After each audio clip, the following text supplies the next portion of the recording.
Assalamualaikum warahmatullahi wabarakatuh. Saya Amalia dari kelompok 5 akan menjelaskan tentang latar belakang terjadinya Perang Aceh. Sebelum itu, Perang Aceh sendiri adalah perang Kesultanan Aceh melawan Belanda yang dimulai pada tahun 1873 hingga 1904. Nah, Kesultanan Aceh ini menyerah pada Januari 1904, tapi perlawanan rakyat Aceh dan perang gerilya masih terus berlanjut. Yang pertama ada latar belakang Perang Aceh. 1. Belanda ingin memperluas daerah jajahannya di Pulau Sumatera yang juga merupakan langkahnya untuk mewujudkan cita-cita Belanda, yaitu Pax Nederland, yang merupakan ambisi atau keinginan Belanda dalam menguasai seluruh wilayah Nusantara. Nah, jadi pada awalnya itu, Belanda dan Inggris telah menyepakati perjanjian London yang berisikan bahwa Inggris memberi izin pada Belanda untuk menguasai wilayah Sumatera dan Belanda tidak boleh mengganggu kedaulatan Aceh. Meski begitu, dengan ambisinya, Belanda tetap berupaya untuk menguasai wilayah Aceh. Nah, salah satunya adalah dengan Traktat Siak. Jadi pada tahun 1858, Belanda melakukan perjanjian dengan Sultan Said Ismail, di mana daerah-daerah yang awalnya berada di bawah pengaruh Siak seperti Delhi, Asahan, Kampar, dan Indragiri menjadi berada di bawah kekuasaan Belanda. Lalu yang kedua adalah letak wilayah Aceh yang menjadi semakin penting setelah dibukanya terusan Suez. Nah, hal tersebut menyebabkan lalu lintas pelayaran di Selat Malaka menjadi semakin ramai dan Aceh merupakan gerbang masuk menuju Selat Malaka. Jadi sejak dibukanya terusan Suez pada tahun 1869, Aceh ini menjadi tempat singgahnya para pedagang dari berbagai macam negara. Maka dari itu Belanda ingin menguasai Aceh karena letaknya yang strategis untuk melakukan perdagangan. Lalu yang ketiga adalah Belanda dan Inggris menyepakati Traktat Sumatera pada tahun 1871 yang salah satu isinya adalah bahwa Inggris memberikan keleluasaan kepada Belanda untuk mengambil tindakan di Aceh dan Pulau Sumatera. Nah, Traktat Sumatera ini tuh menyatakan bahwa Inggris tidak mengajukan keberatan atas perluasan dominasi Belanda terhadap Pulau Sumatera dan membatalkan perjanjian London di tahun 1824 sehingga Belanda pada waktu itu memiliki keleluasaan untuk bertindak dan menguasai wilayah Aceh. Nah, karena kondisi Aceh yang semakin kritis, akhirnya Aceh pun melakukan hubungan diplomatik dengan beberapa negara lain seperti Italia, Kesultanan Utsmaniyah, dan bahkan mengirim utusan ke Turki. Nah, hubungan diplomatik ini tuh membuat Belanda terusik.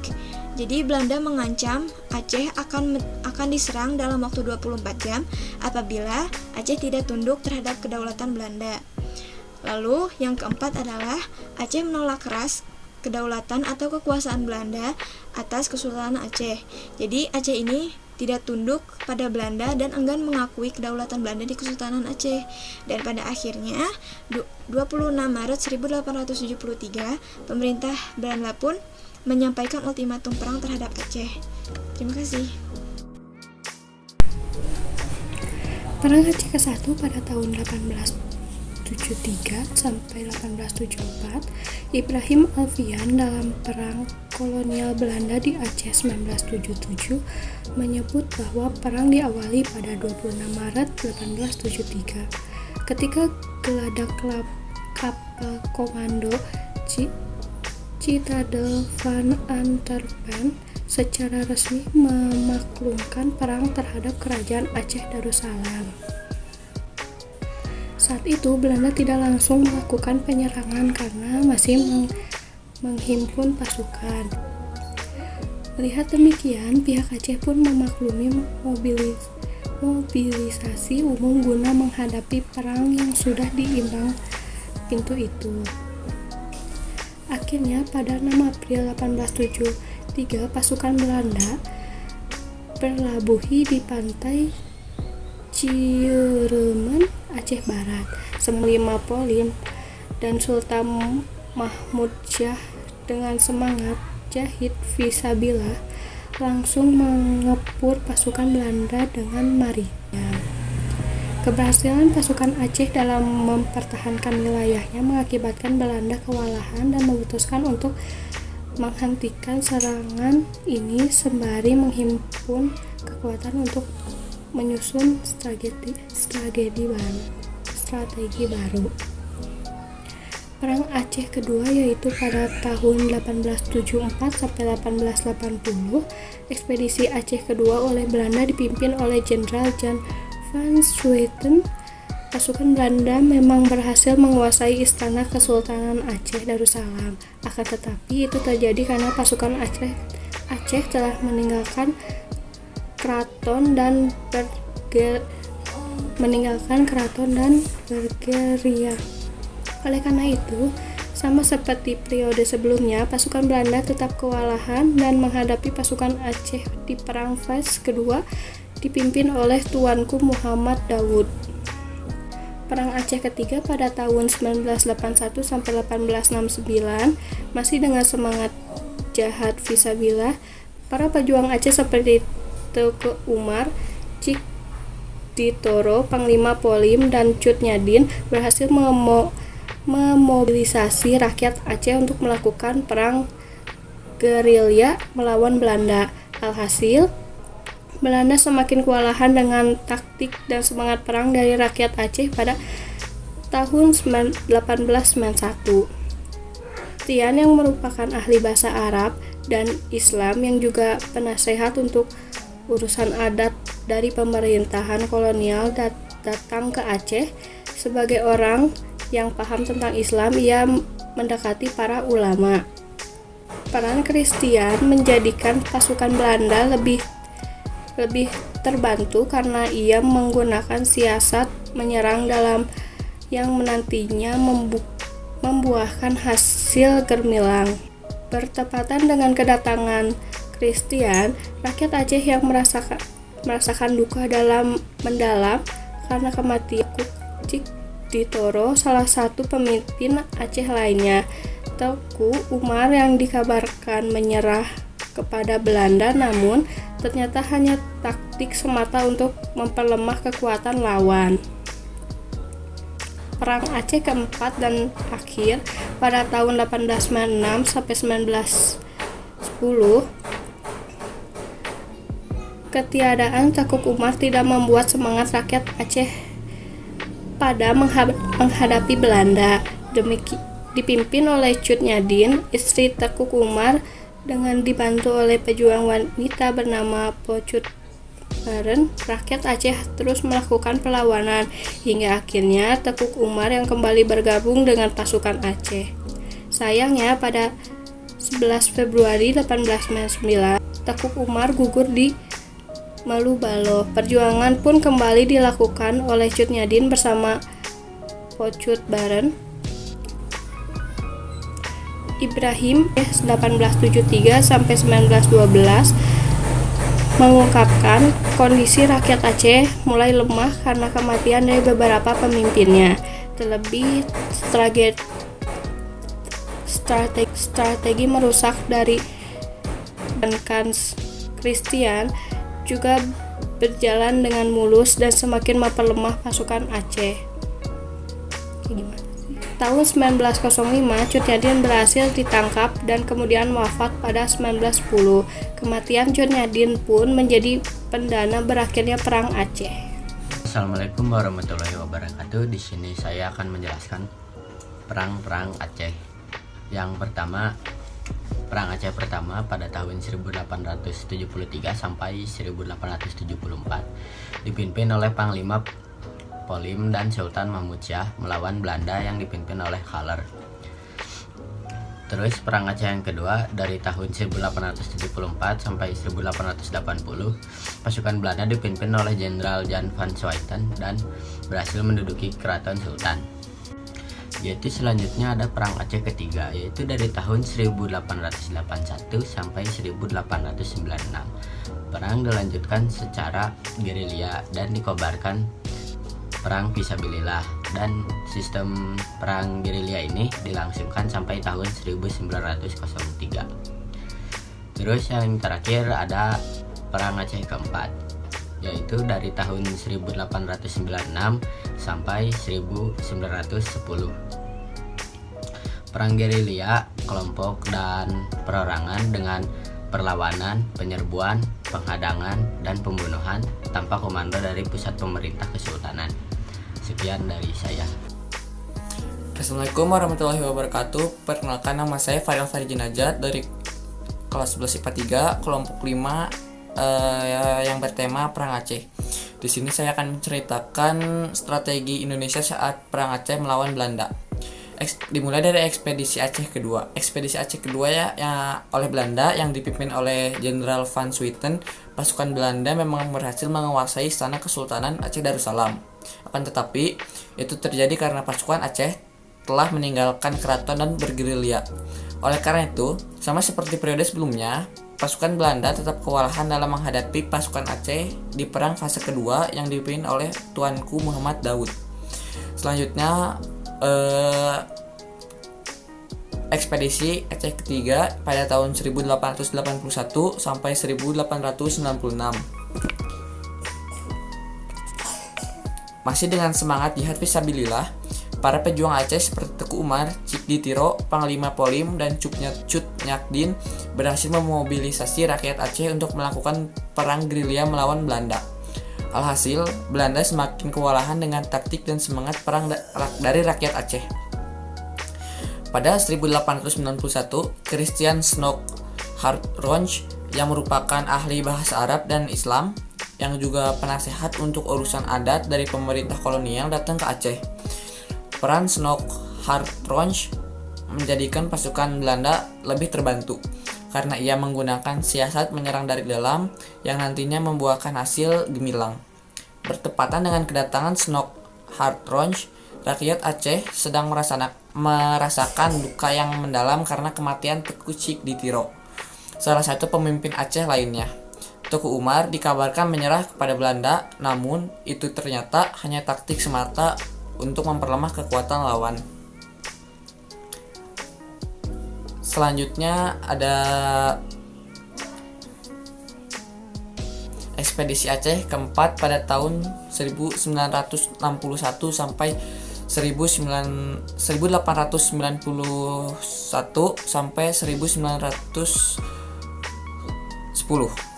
Ketiadaan Teku Umar tidak membuat semangat rakyat Aceh padam menghadapi Belanda. Dipimpin Cut Nyakdin, istri Teku Umar, dengan dibantu oleh pejuang wanita bernama Pocut Baren, rakyat Aceh terus melakukan perlawanan hingga akhirnya Teku Umar kembali bergabung dengan pasukan Aceh.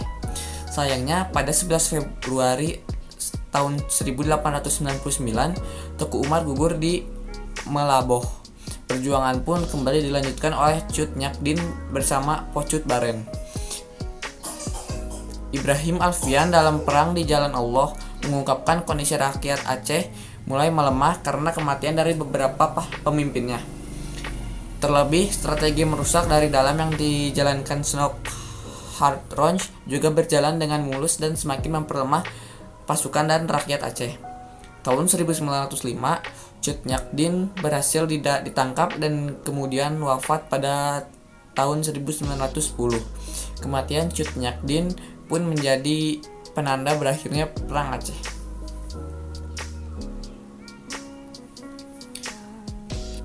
Di sini ada poin-poin penting yang bisa diambil. Ada terbagi menjadi dua, yaitu secara nasional dan secara agama. Dimulai dari secara nasional, yaitu mau berkompromi dengan Belanda agar kedudukannya dalam pemerintahan dan masyarakat tidak hilang. Yang kedua adalah juga siasat untuk mendapatkan persenjataan dari Belanda untuk bergerilya berjalan lancar atau menandatangani perjanjian pendek. Yang ketiga ada tidak mau berkompromi dan tidak mau menyerah dengan Belanda. Yang keempat ada melakukan perang jihad yang didasarkan ajaran agama, biasanya pemuka agama mendampingi pejuang atau di barisan depan. Sekian presentasi yang bisa saya sampaikan. Mohon maaf bila ada kesalahan. Wabillahi taufiq wal hidayah. Wassalamualaikum warahmatullahi wabarakatuh. Perkenalkan, nama saya Igusti Ayu Melta Sairandri, nomor absen 18.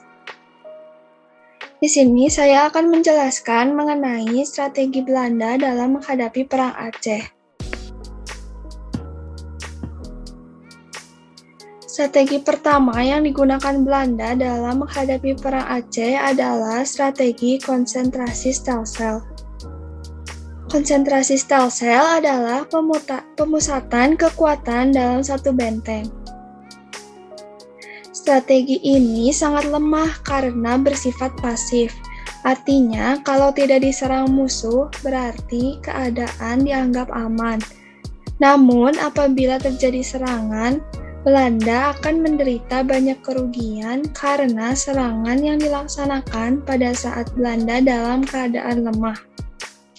Korban yang semakin meningkat dan keuangan yang semakin kosong mendorong Belanda melaksanakan strategi lain.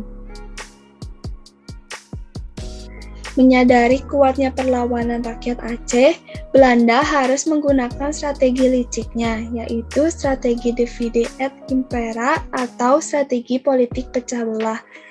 Untuk mengalahkan pertahanan Aceh, Gubernur militer Belanda yang bernama Johannes Benedictus van Hertz mengirimkan utusannya yang bernama Dr. Christian Snoeck-Hergronje untuk mengamati kehidupan masyarakat Muslim Aceh guna mengetahui kelemahannya dan melakukan tindakan apa saja yang harus dilakukan Belanda untuk menaklukkan masyarakat Aceh. Snoeck sendiri adalah seorang cendekiawan Belanda yang mempelajari ajaran dan kehidupan berbagai agama. Termasuk, ia juga telah banyak mendalami tentang kehidupan masyarakat Islam dan fasih berbahasa Arab. Sehingga, dalam melaksanakan misinya, ia mudah berbaur dengan masyarakat Muslim Aceh untuk memperoleh informasi. Bahkan, dengan pengetahuan Islamnya, ia masuk ke dalam masyarakat Aceh dengan menyamar sebagai ulama yang bernama Abdul Ghaffar. Hal ini membuat masyarakat Aceh sama sekali tidak menaruh curiga kepada Snoeck yang tengah menyamar sebagai utusan Belanda. Snoeck berhasil melakukan pengamatan selama 2 tahun. Setelah berhasil melakukan penelitian dan mendapatkan banyak sekali informasi, Snoeck menuliskan hasil penelitiannya tersebut ke dalam sebuah buku yang berjudul The Attegers. Buku tersebut berisikan tentang kehidupan masyarakat Muslim Aceh dan saran kepada pemerintah Belanda untuk dapat menaklukkan Aceh. Saran tersebut diantaranya adalah: yang pertama, mendirikan pangkalan tetap di Aceh. Yang kedua, tidak berunding dengan para pimpinan gerilya. Yang ketiga, menerapkan strategi gerilya. Yang keempat, senantiasa menghantam golongan ulama. Yang kelima, menjalin hubungan baik dengan para bangsawan. Dan yang keenam, menunjukkan niat baik dengan tidak membatasi peribadatan masyarakat Muslim Aceh, memfasilitasi kegiatan keagamaan dengan mendirikan masjid dan memfasilitasi kegiatan umroh, membantu pekerjaan sosial, dan serta membangun irigasi. Strategi ini mengakibatkan masyarakat Aceh terpecah belah menjadi beberapa golongan, yaitu golongan yang pro-Belanda dan golongan yang masih menentang Belanda. Strategi ini juga melemahkan perlawanan rakyat Aceh sehingga dapat dengan mudah ditaklukkan oleh Belanda. Tak hanya itu, Gubernur militer Van Hertz juga membentuk susunan pasukan yang disebut Marvesose, yang dipimpin oleh Hans Christoffel dengan koloni macan, yang kemudian berhasil menduduki pegunungan-pegunungan dan hutan-hutan rimba raya Aceh untuk mencari dan mengejar para gerilyawan Aceh. Sekian yang dapat saya sampaikan, terima kasih. Assalamualaikum warahmatullahi wabarakatuh. Perkenalkan, nama saya Salfadlia Setiawan, absen 29 dari kelompok 5 Perang Aceh. Di sini saya akan menjelaskan akhir Perang Aceh. Setelah kematian Tengku Umar, Sultan dan Panglima Pol memutuskan untuk berpindah-pindah supaya tidak bernasib sama. Akan tetapi, mereka terpaksa menyingkir setelah terdesak oleh besarnya pasukan musuh. Pada tahun 1903, Sultan Alauddin Muhammad Shah Daud dan Panglima Polem juga menyerah setelah tekanan yang bertubi-tubi. Selama Perang Aceh, Van Hees telah menciptakan surat pendek atau traktat pendek tentang penyerahan yang harus ditandatangani oleh para pemimpin Aceh yang telah tertangkap dan menyerah. Isi dari surat pendek penyerahan diri tersebut yaitu, yang pertama, Raja atau Sultan mengakui daerahnya sebagai bagian dari daerah Hindia Belanda. Yang kedua, Raja berjanji tidak akan mengadakan hubungan dengan kekuasaan di luar negeri. Dan yang ketiga, berjanji akan mematuhi seluruh perintah-perintah yang ditetapkan oleh Belanda. Walaupun demikian, wilayah Aceh tetap tidak bisa dikuasai Belanda seluruhnya, dikarenakan pada saat itu tetap saja terjadi perlawanan terhadap Belanda meskipun dilakukan oleh sekelompok orang atau masyarakat. Hal ini berlanjut sampai Belanda nyah dari Nusantara dan diganti kedatangan Jepang. Sekian dari saya, mohon maaf apabila ada kesalahan kata. Wassalamualaikum warahmatullahi wabarakatuh. Terima kasih.